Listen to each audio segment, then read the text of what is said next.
The dual Crucible Knight fight can be one of the most challenging boss fights in all of Elden Ring. Hello everybody, my name is Ghost Prodigy and today I'm going to be showing you how to tackle this fight as best as possible to make it the most easy it could be.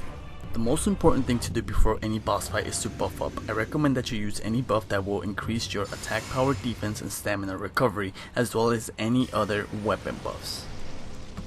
Once you have buffed as much as possible, make sure that you have one of your summons ready to go. In this case, I used the Mimic tier just because it's the best summon in the game, or at least one of the best ones.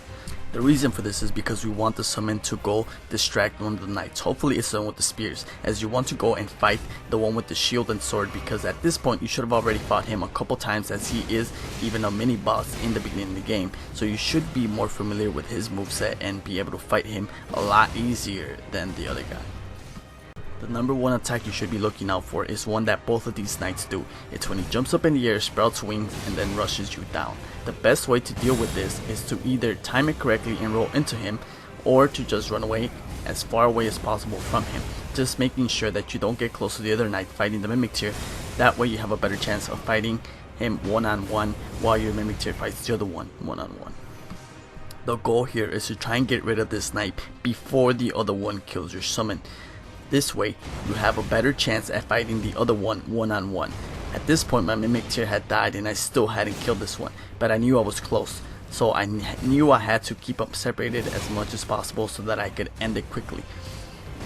If this does happen to you guys, make sure to always go for the knight that has the least amount of health. Use the arena to help you.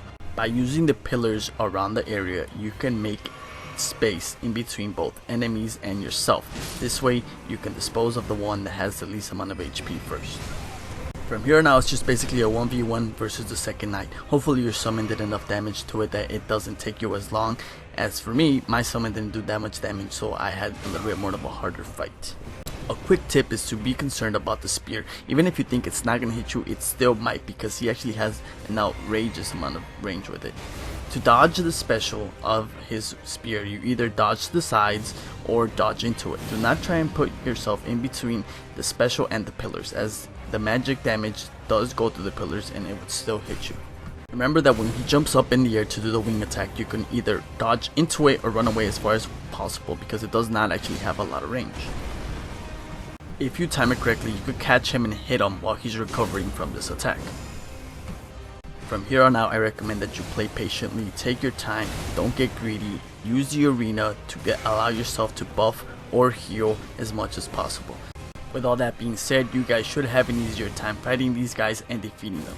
Doing so will grant you the sword they wield and their full armor set, some of the best gear in the game actually.